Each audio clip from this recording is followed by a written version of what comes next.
Eto, pag-usapan natin kalagayan ni PRRD.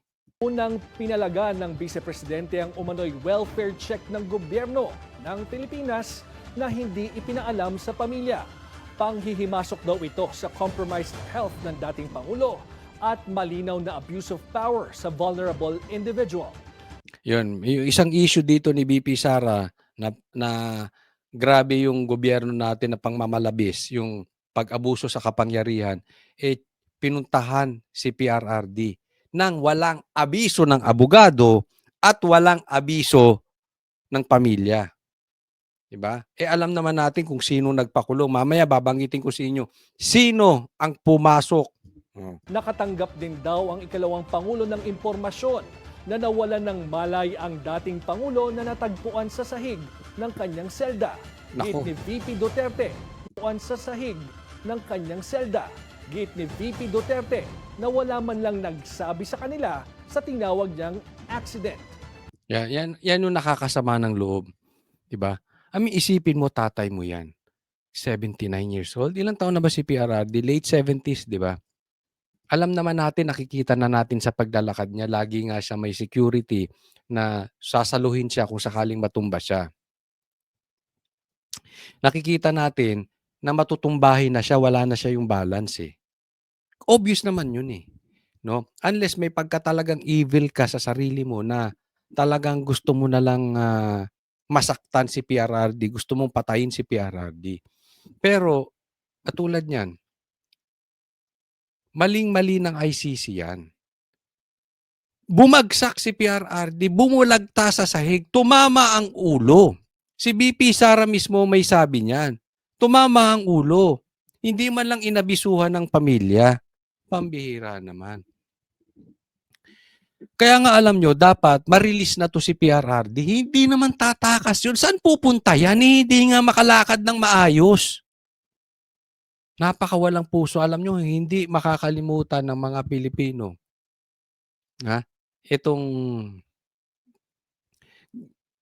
pag may nangyari kay PRRD, itong gahaman na Bongbong Marcos, hindi makakalimutan ng mga Pilipino.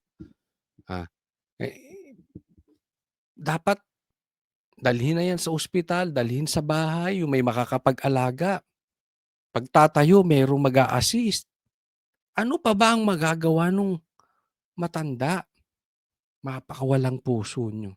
Napakademonyo nyo, mga animal kayo. Tapos nakikuntsaba pa ang ICC dito sa Pilipinas. Magkano kaya ang bayaran sa ganito? Ako'y nagtatanong lang. Magkano kaya ang bayaran? Sobra namang insecure ng mga Marcos sa Duterte. Ang tanda na nung tao, isipin mo, takot na takot pa sila. Duda tuloy ang Vice President sa capacity ng ICC na bantayan ang seguridad ng kanyang ama. Ipinagtanggol din ni VP Sara Duterte ang kanyang ama na tinawag na flight risk ng ICC. Wala raw itong balak resbakan ang mga testigo at complainant. Wala na rin daw siyang intensyon na bumalik pa sa Office of the Mayor. Kita mo. Una, ang tanda na niya. Paano pa siya magkakaroon ng flight risk, di ba? Paano niya pababalikan yung mga testigo? Yan kasi ang ano nila eh. Paano kung balikan yung mga testigo? Ano? Talaga ba kayong napaka-in denial? Kitang-kita nyo na yung matanda. Tama si BP Sara, sinasabi niya na hindi, nailalagay ko yung sarili ko kasi kay BP Sara na kailangan, yung tatay namin, since nilagay nyo dyan, kaya nyo protektahan. Lumalabas, hindi nyo kayang protektahan. Bumulagta sa sahig.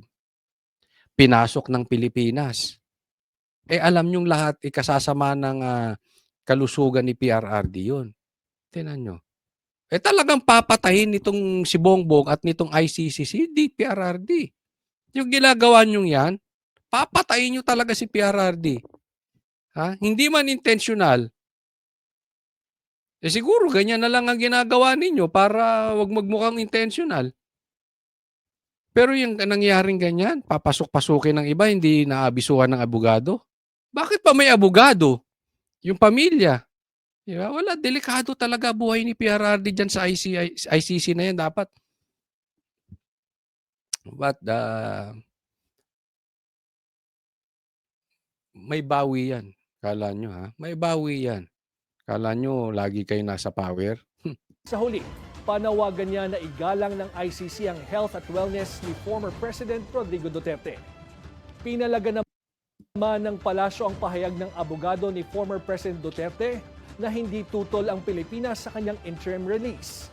Sinabi ni Palace Press Officer Undersecretary Claire Castro na tali ang kamay ni PBBM sa pagdinig ng ICC. Inakusahan din ni Castro si Attorney Nicholas Kaufman na master sa pag-twist ng facts. Ayan. Okay, dalawa. Dalawa sinabi ni Castro dito kay Attorney Kaufman. Sasabihin ko sa inyo, ito si Claire ay reyna talaga ng fake news. Sabi niya, tali ang kamay ni Bongbong Marcos patungkol sa kaso dyan sa ICC. So, ibig sabihin, labas kami dyan. Labas kami dyan. Wala kaming kinalaman dyan. Yan ay between ICC and PRRD. Pangalawa, yung sinasabi niya, mahilig daw mag-twist ito si Kaufman. Isa lang ang sagot ko dyan. Ikaw, Claire, at yung amo mo, ang nuknukan ng sinungaling. Kayo ang mahilig mag-twist. Sasabihin nyo, wala kayong kinalaman. Ito, sinabi ng presidente mo, Claire, na hindi pa papasukin yung ICC.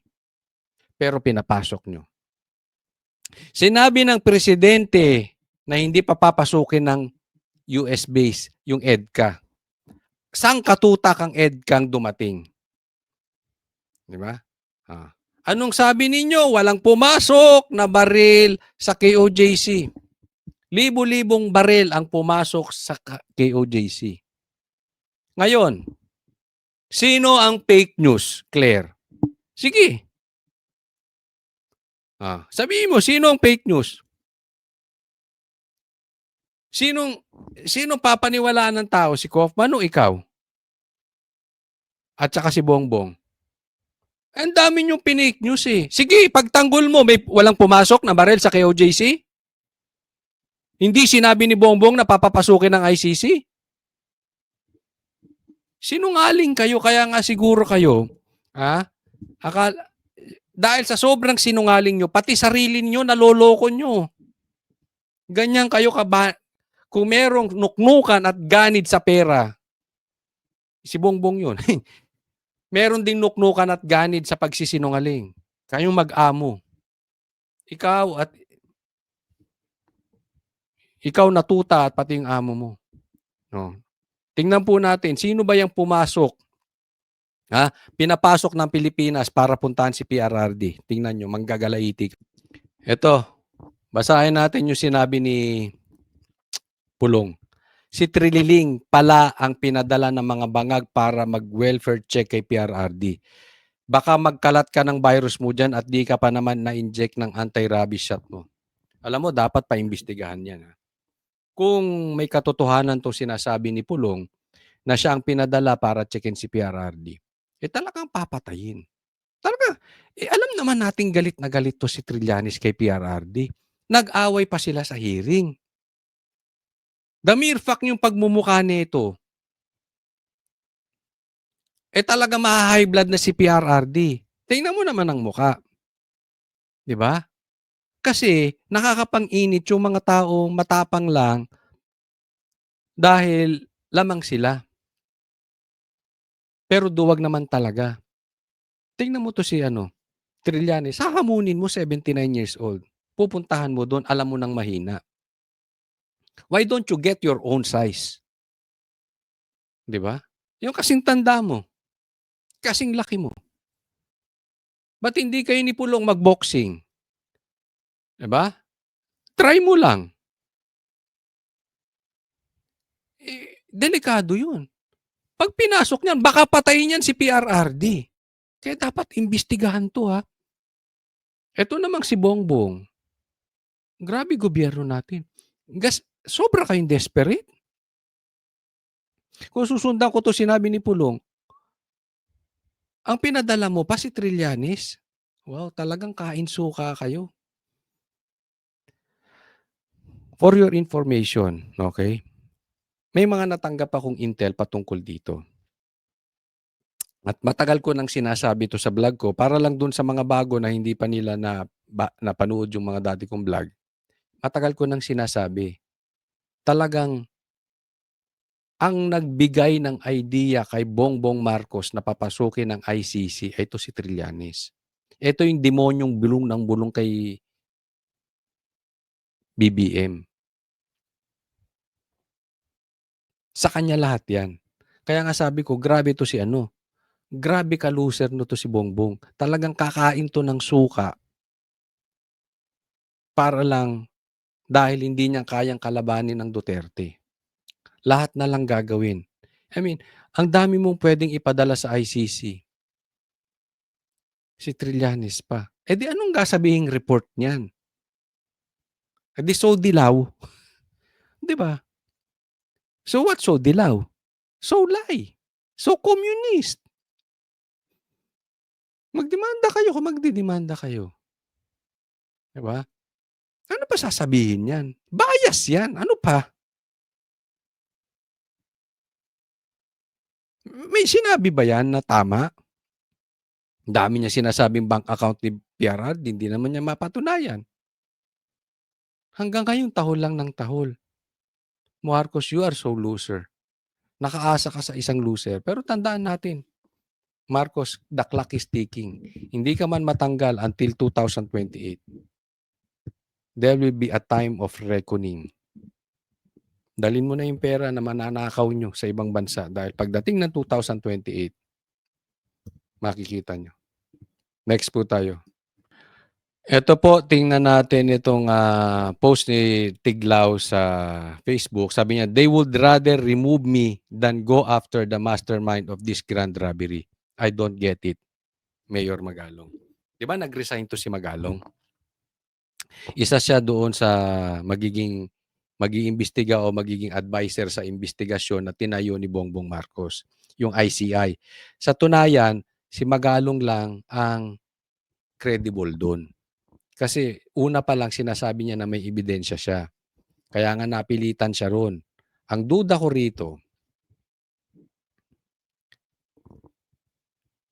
babasahin mo, read between the lines, they would rather remove me than go after the masterminds. Kasi si Mayor Magalong, duduluhin niya talaga eh. Duduluhin niya to. Anong ibig sabihin?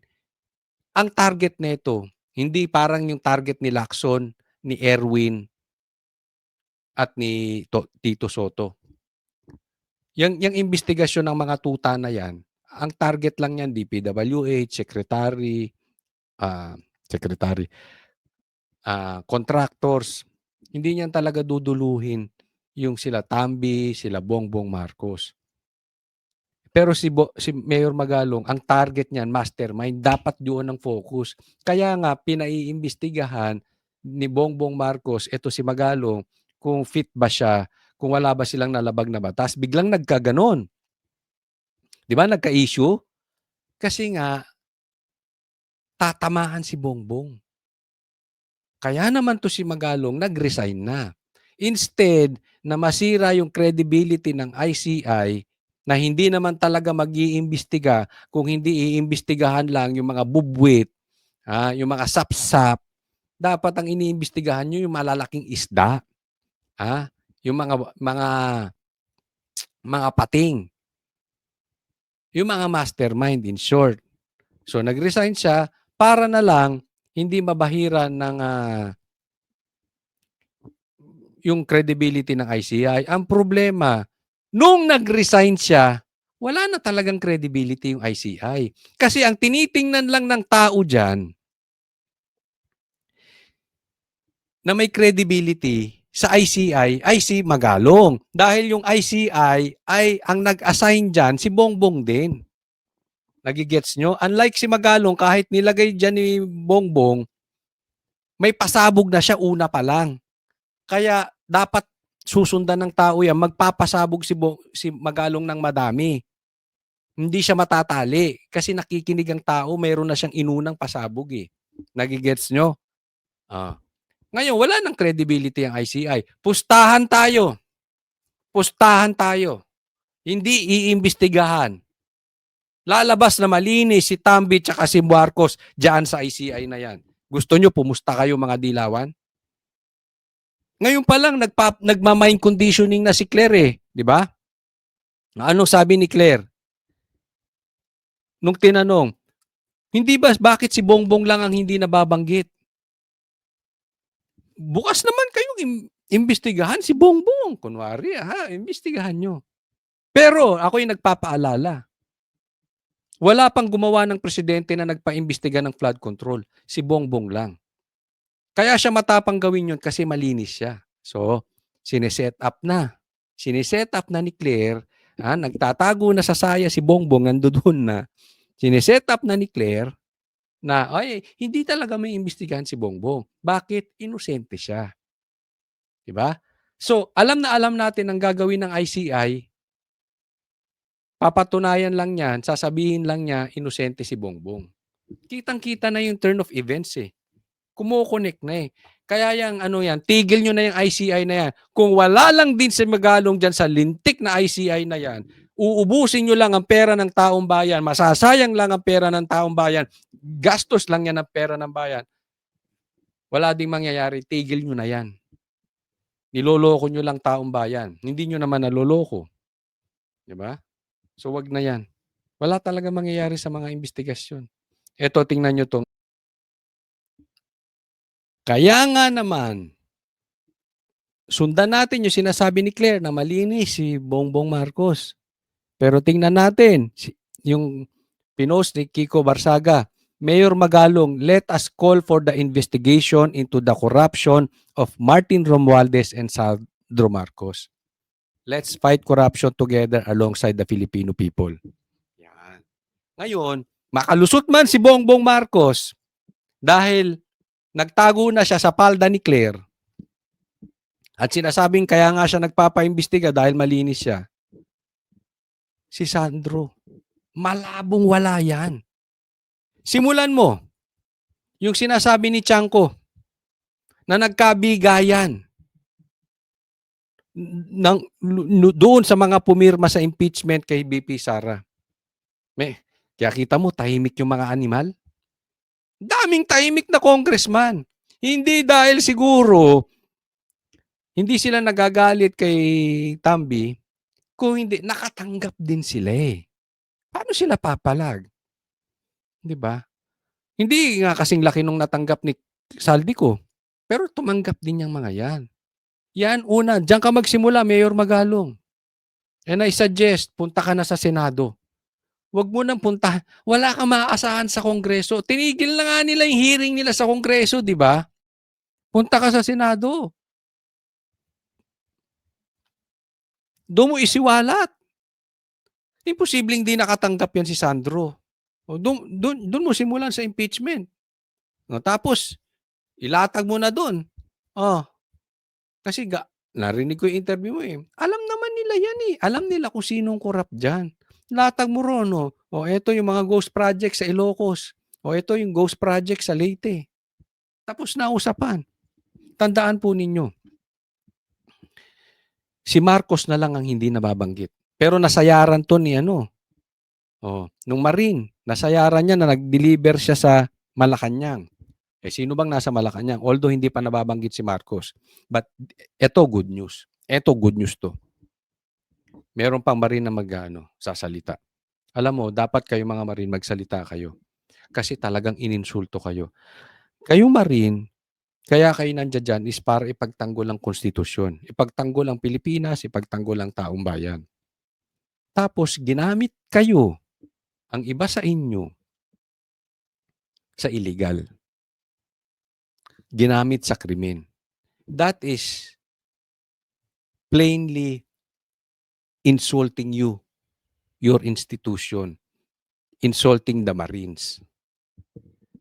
Kaya naman nga, ang sabi nga ni Defensor, merong magsasalita. Merong susunod na magwi-witness. Yan ang antayin natin. Isa na lang po. Isang tuta na lang ang magsalita at banggitin si Marcos. Tingnan nyo, tapos na to. dire-diretso na 'to. Yung malaking tuta, yung mga katulad nila Tito Soto, yung talagang sobrang tanggal, tatandaan ninyo, kayong mga pulitiko,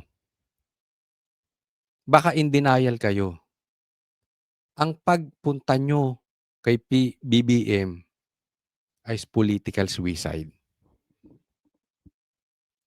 'Pag too late kayong lumipat, hindi na kayo tatanggapin. Ngayon kayo magsalita, kahit tuta ka, makikinig pa ang kabilang panig. Kasi nagsalita ka ng maaga. Isa na lang ang magsalita at bumaligtad. Tapos na po ito.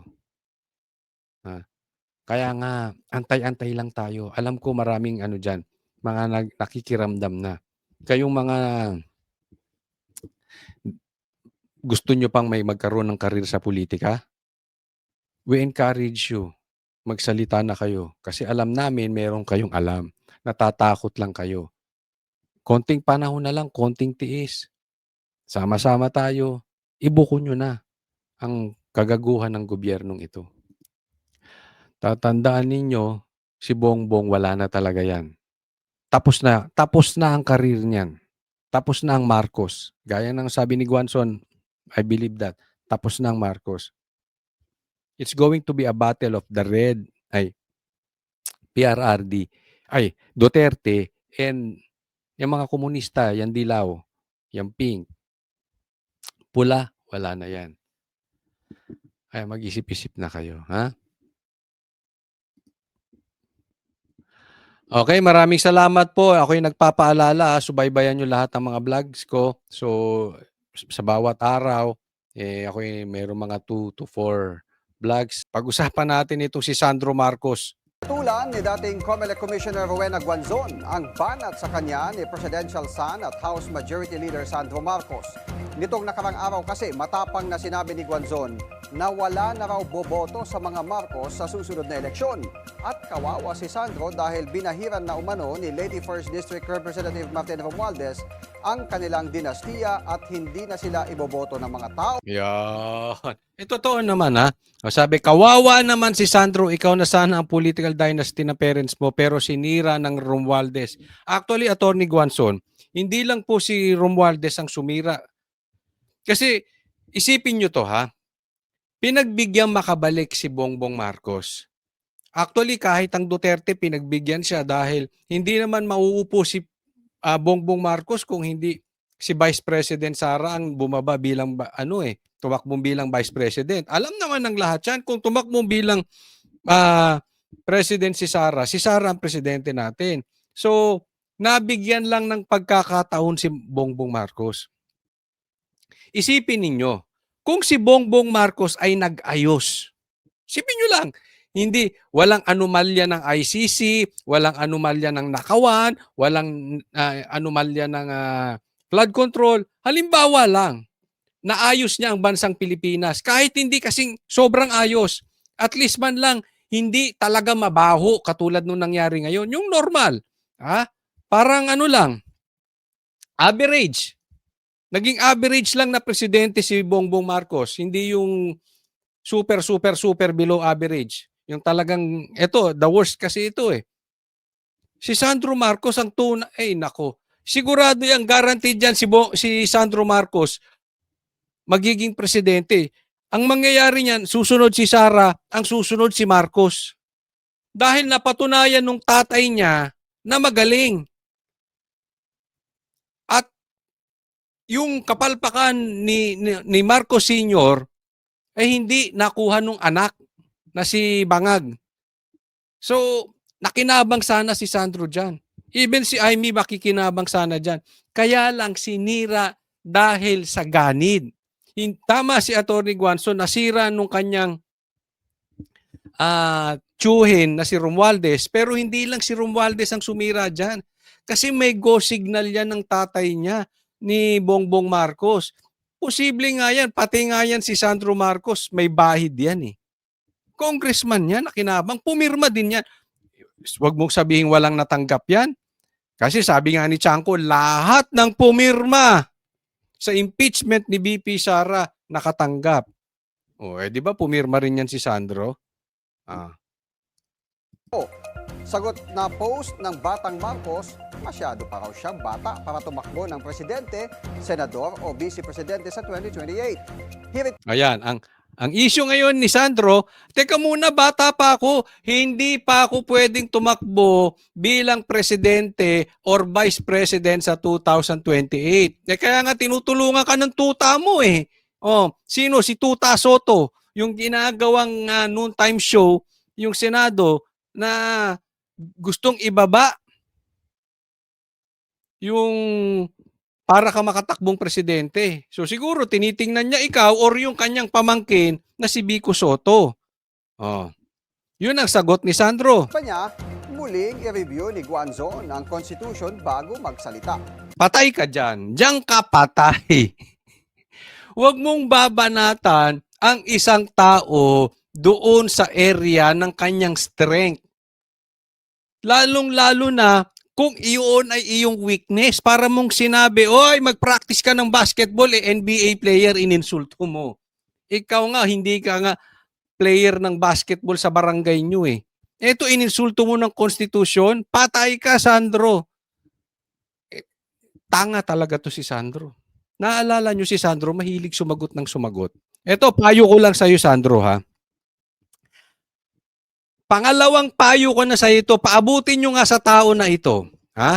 Kasi lagi ko na itong pinapayuhan, hindi naman nakikinig eh. Una, binanatan niya si Basti. Diba? Sabi ko, kung babanat ka lang at hindi mo kayang bumanat ng tuloy-tuloy, nagmumukha kang bakla. Nagmumukha kang duwag. Tapos, tatahimik ka na lang. Di ba nagkaroon din sila ng ni Baste, binanatan siya ni Baste, sumagot siya. Si Baste, si Pulong ata yun, si Pulong. Sumagot si Pulong, ano sabi niya? Drug test tayo. O, kita mo. Hanggang ngayon, hindi sumasagot. E di anong tingin ng taong bayan sa'yo? Parehas kayo ng tatay mong adik. Di ba? Kung ikaw matalino or makikipag-asaran ka, make sure hindi ka iyakin. Hindi ka atrasin. Di ba? Parang ganyan yung nakikita ko sa kalsada. Oo, nagro-road rage. Mga amon, sisigaw-sigaw pag nilabasan ng baril. Biglang time. Kaya sabi ko, hindi ko sinasabing tama yung road rage, mali po yun. Pero itong si Sandro, hindi ka na ngayon makakasagot dahil sasagutin. Pakinggan ninyo ang sagot ni Guanzon. Buwelta naman ng abogada, masyado raw ambisyoso si Sandro dahil hindi lang naman siya ang Marcos sa politika. Ibinida rin ni Guanzon ang kaniyang credentials bilang professor sa UP College of Law at pagiging top 10 bilang law student. Yan. Mahirap yan ha. Yung maging law student ka lang mahirap na. Yung maging top 10 ka pa. Matindi. Matalino ito. Ha? Niyari ka, nayari si At saka hindi naman sinabi ni Guanzon na ikaw lang ba ang Marcos? Mali na naman. Nagmukha kang tanga ron. Di ba? Nagmukha kang bobo. Pangalawa, sinabi ba ni Guanzon na pagka-presidente o vice president, ang dami naman posisyong pwede mong takbuhan eh. Di ba? Na pwede kang tumakbo. So ang daming mali ni Sandro. Tingnan mo. Binanatan niya ni Guanzon. Tingnan mo ngayon kung sasagot yan. Di tatahimik ka lang. E di anong nangyari sa'yo? Uhuging atrasin. Di ba? Huwag ka na kasing banat na. Alam mo, Sandro, parehas kayo ng tatay mo. Ha? Atrasin kayo eh. Kaya lang naman kayo na, halimbawa si Bongbong, kaya lang naman nakakasagot yan dahil kay Claire eh. So wag ka na makipagdebate kasi hindi nyo talaga area yan. Alam nyong area nyo, kung saan lang kayo malakas, Marcos, yung apelyido nyong Marcos. Pero sira na rin. Mamaya pag-uusapan natin yan. Sira na rin. Yan nga lang ang kalakasan nyo. Other than that, kung hindi kayo Marcos, wala kayo. Sigurado pulubi kayo. Wala kayong alam eh. Bobo pa kayo. Tapos, urungin pa kayo. Uhuging urungin. Di ba? Huwag ka na makikipag-asaran. Hindi nyo area yan. Kung ako sa'yo, gayahin mo yung tatay mo. Kumuha ka ng tagapagsalitang babae. Para lagi kang ipagtatanggol. Tuwing may babanat sa'yo, siya ang sasagot. Yun. Kasi makakasagot pa. Tsaka kunin mo babae para hindi masyadong mabakbakan, medyo nahihirapan yung mga lalaki bakbakan. Kasi kung lalaki din yan, talagang bababuyin yan. Pero syempre, babae. So hindi mababoy ng kalalakihan. So ganun magtago, Sandro. Ha? Ayusin mo. Ikaw naman, magtatago ka na lang, hindi ka pa marunong. Alam mo kayong pamilya, ha? Tingnan mo yung tatay mo, anong namana dun sa lolo mo? Anong sigaw ng dilaw? 'Di ba? Diktador kayo, magnanakaw. Parang di umano, ganyan din ginagawa ng tatay mo. O, di ba? May bahid din. Dati, may mga, ewan ko kung totoo ito. Kayo na sumagot sa mga manunood. Under Disaya daw din yung lolo mo. Ano ba tong tatay mo? Di under Disaya din. Hindi rin makasagot. Nakatago nga kay Claire. Kuha ka na. Kuha ka. Kuha ka ng sasagot para sa'yo, para makatago ka sa palda. Okay? Sige, tuloy. May hamon na magdebate na lang sila Patay ka tungkol sa dyan. konstitusyon. Debate. Anong gagawin ngayon ni Sandro? Hinamon siya ng debate. Anong gagawin ni Sandro? Tahimik na. Or, kung ako tagapagpayo mo, kuha ka. Sasagutin ngayon si Guanzon. Di ba? Ganun advice. Kasi dito wala ka na masasagot. Hinamon ka ng debate. Para kang nag-suicide pag lumabang ka ng debate dito kay Guanzon. Wala kang kaalam-alam. Di ba? Kasi binanata mo patungkol sa konstitusyon eh. O di hamunin ka niyan. Ito papakita ko sa inyo. Kasi mas magandang nakikita nyo at napapanood. Ito, pakinggan mismo natin yung sagot ni Guanzon. Ko konstitusyon? Oy, Congressman Sandro. Huwag mo ako hamunin sa konstitusyon, baka hamunin kita ng debate sa konstitusyon na, anak. Naku, anak mo pala yun? Ay, bangag ka, Guanzon? Hindi ako nagtatanong lang, ha? Nagtatanong kasi hinamon yan, eh. Anak mo. Hoy, nasikmura mo yon? Attorney naman, pambira ka. Hindi nga. Oy, chismis yan, ha? Oo, gusto kitang ma-interview. Naudlot-udlot na yung interview ko kay attorney. Pero anak mo pala yun. Uy. Tibay pala sikmura mo. Nako. Matalino to. Huwag mo hahamunin pagdating sa Constitution. Yan yung sinasabi ko sa'yo. Dapat, posible hinamon mo na lang sa Inglesan. Diba? Baka may chance ka. Pero magaling din to mag-English. O siguro, hinamon mo na lang kung sa kalalamang. Sa paliitan. Di ba? Yung alam mong, pagka nang insulto ka, you make sure, wag mo nga i-insultuhin yung strength. Patay ka. Pero anak ha? Talaga? Kasi alam mo, di ba may mga chismis, may mga anak daw sila na, hindi ko alam kung totoo yun, na hindi raw kamukha. Parang di naman niya hawig si Sandro. Sinabi niya anak niya eh. Ulitin natin. Hamunin kita ng debate sa konstitusyon na, anak. No profession. Mapapahiya ka sa akin. Anak, huwag kang ganyan. Huwag mo akong challenge ng mga constitutional law, local government, election law. Huwag na. Pwede siguro, ayan, nakaisip ako. Talak. Nakaisip ako, pwede mong hamunin next time. Ito, may panalo ka rito kay Guanzon, sigurado ko. Wag na yung Constitution, patay ka. Yung wag Constitution, pero nagsisimula din sa letter C. Coke, yan, labanan mo. Labanan mo ng pag-chup-chup ng Coke. Ayan yung may Coke sa harap ni Guanzon. Panalo kayo dyan. Panalo kayo mag-ama. Oo. Paramihan na machuchup-chup na Coke. Hindi mananalo to si Guanzon sa'yo. Panalo ang Marcos doon. Lalo ka na, Sandro, bata-bata ka eh. Just do what you do best. Dumedi ka muna. Ay, nako, ininsulto pa. Attorney, ako'y may tanong lang ha, may tanong. Talagang naiintriga ako sa mga sinabi mo kanina, anak. Ngayon dumede ka muna. Breastfeed po ba siya? Ha? Kasi di, ito ha, scientific to, Attorney Guanzon. Ang breastfeed daw na mga bata matatalino at healthy. Ay, scientific yan, hindi yan lang ako nagsabi niyan. Pero palagay ko, attorney, parang hindi naman breastfeed si ano eh. Si Sandro, parang ano, parang pagkapanganak, dumiretso agad sa bote. Ano po ba? Pakilinaw. Kasi alam mo, sa batas kailangan ano eh, walang bahid ng kailangan clear. Ah. Ano ba ibig mo sabihin ng dumede ka muna? Breastfeed ulit. Ganyan ba? Ganyan ba? Or diretso sa bote? Oh.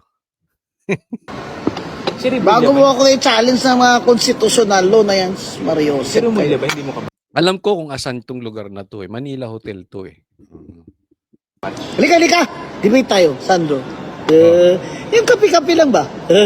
Para ma-educate lang yung mga tao. Oy! Ang ganda yung kape-kape, tapos debate, tapos dedede. Ay! Nako, pabira. Hindi bastos yun, hindi literal na padededein. Ibig sabihin yung pakakainin ng alikabok. Oo, anong gagawin ni Sandro sa konstitusyon pagkakalaban niya ito? Wala na. Siguro concert yan. Pagalingan kayo kung yung mga kilalang nag-concert, saan sila nag-concert, saan lugar, ano yung mga kanta ng mga kilalang artist ngayon, mga K-pop, gano'n. Yan, may laban diyan si Sandro. Oo, pero wala. Okay, next po tayo. Mamaya, pag-uusapan natin yung kalagayan ni PRRD. Papakawalan na ba siya? Nakawala, na-release na sa dahig. Maayos na ba ang kalagayan niya kasi natagpo ang nakabulagta? Okay, mamaya pag-usapan natin niya pero dito muna tayo. Okay, maganda tong pakinggan natin. Pa lang kami nagnanakaw na kayo. Wala kayong kabusugan. Hanggang ngayon nagnanakaw pa rin kayo. Ay mismo! Mismo! Pinanganak ako, nagnanakaw na yung tatay. Hanggang ngayon, nagnanakaw pa rin.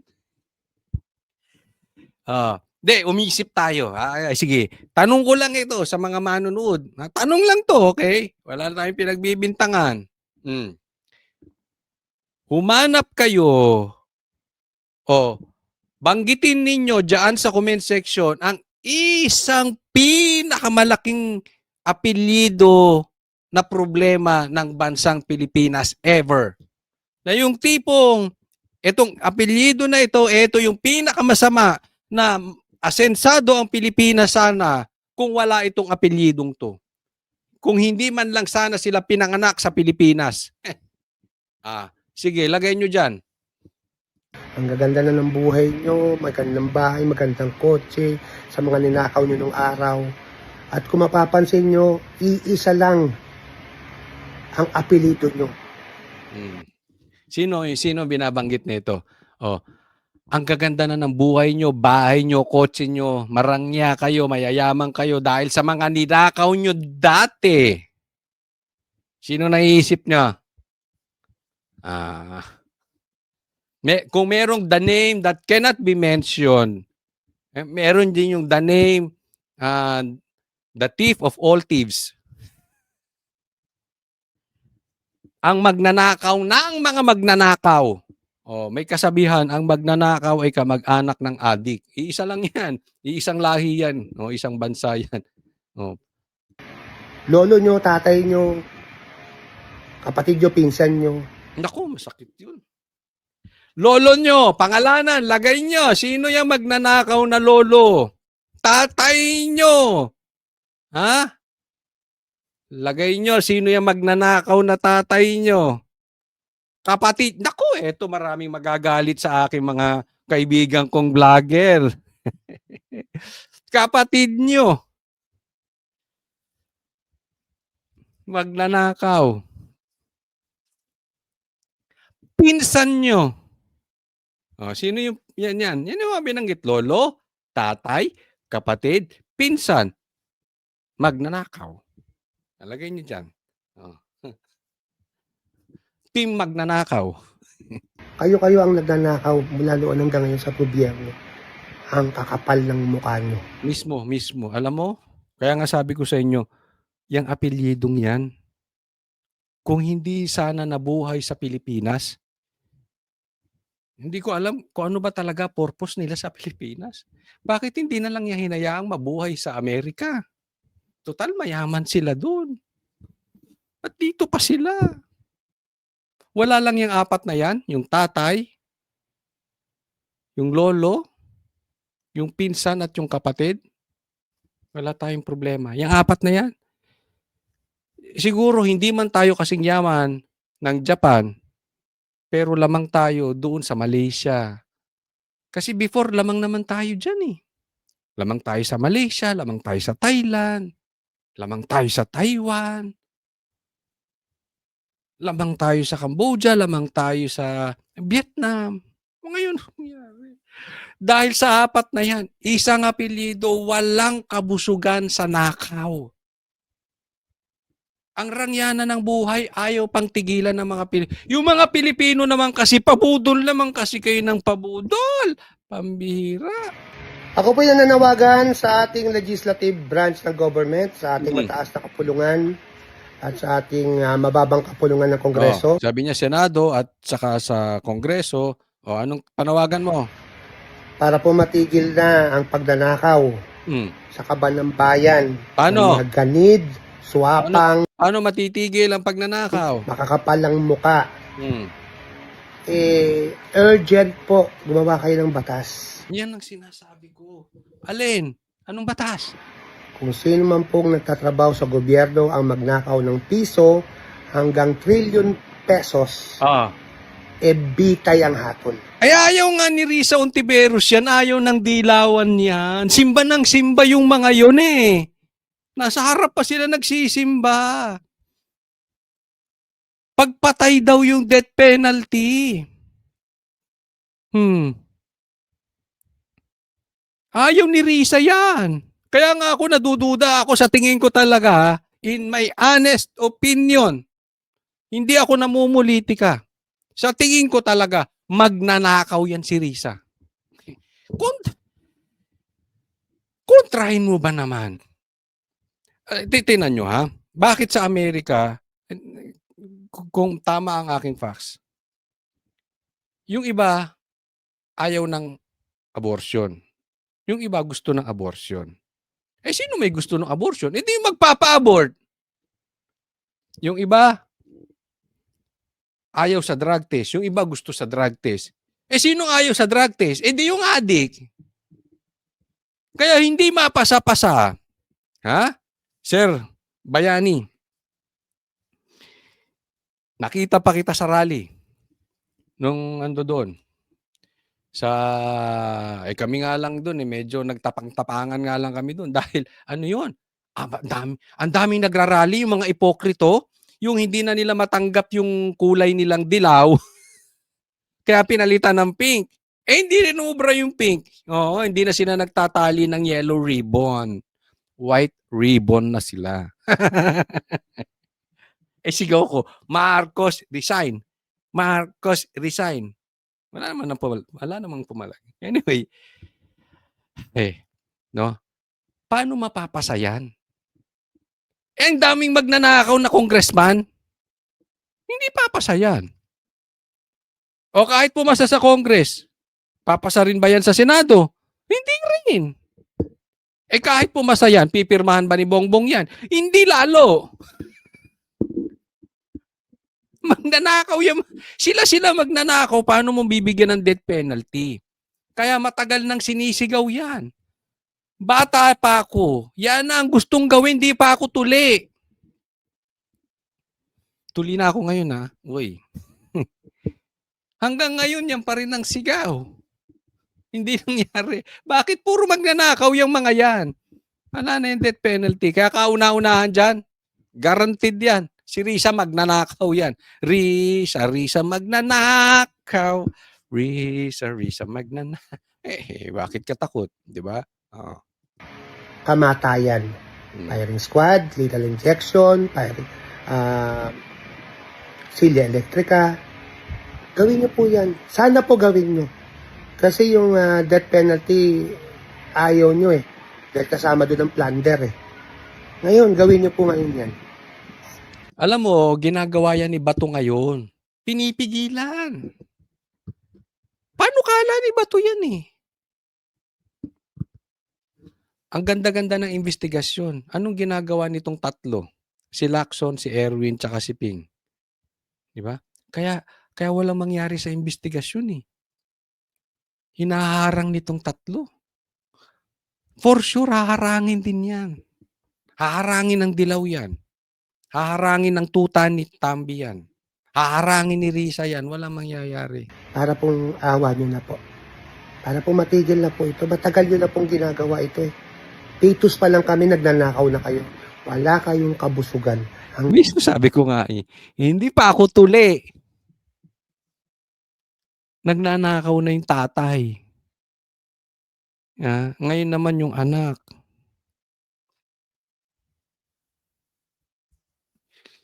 Tapos nag-EDSA, pinalitan. Ganun din.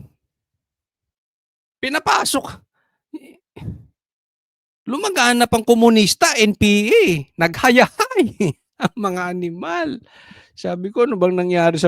Magnanakaw, pinalitan ng mga komunista. Animal, nagsipasok ang mga animal. Hanggang ngayon, nagnanakaw pa rin kayo.